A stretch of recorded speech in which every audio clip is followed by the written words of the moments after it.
see Detroit, baby. We out here. You see what's going on. We activated. We ain't playing no games. We could just go to the beginning, man. Where you from? And how was your upbringing in Detroit? Um, I love talking about this. I'm from the black bottom of Detroit, and that's an area or neighborhood that people think like the history of the black bottom is because of black people. Really, it was a business district, and it was called black because of the business, the commerce that used to come through there. But when a lot of us come from up down south, we moved into that area, coming in trying to go into the car plants. So that area became actually a bustling. It was poor, but it was community wise, it was strong because of the unity that black people had in that area. I seen a lot of black owned. You ain't asked me that, but I seen a lot of black owned businesses down there, and I kind of had an experience. Even though I'm kind of young for this, I had an experience of seeing what black community and unity look like. You know, ever since then, it's kind of like every place I've ever lived, we've been scattered around. We're not really unified like we was then. My experience in that environment was everybody had you. And it's hard to explain or communicate that level of love or safety for a child.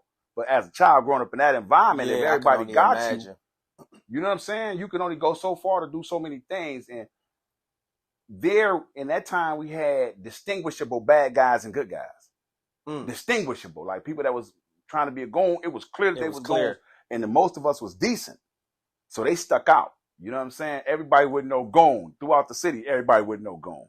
It just didn't exist everywhere. Even though we had poverty, people were still trying to work. So depending on how far back you go, but that's the brief history of the black bottom from me.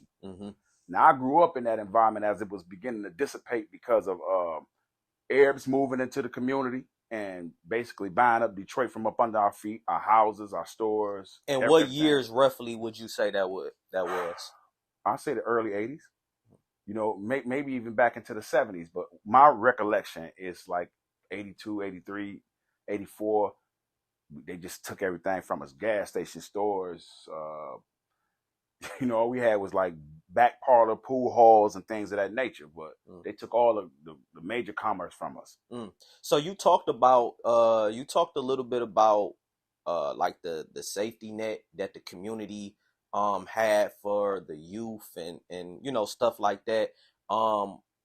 Being that Black Bottom was like a business place, do you feel like that groomed a lot of young men and women that were raised in the Black Bottom, like on the entrepreneur side, just looking at other successful black, you know, business owners or anything like that?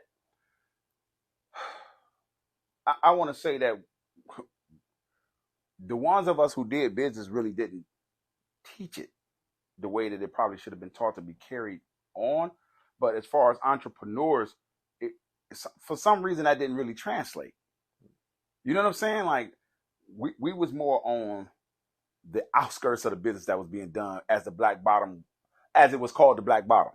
We weren't. It was like Italians and Jewish people and even Polish people were doing business. Like the Eastern Market, from what I remember, that's who was in the Eastern Market. More Italians than anything. So we had, like I said, commerce. We had stores and things of that nature. But as far as the entrepreneur, it budding into becoming more entrepreneurs, it kind of died in that generation because of the invasion.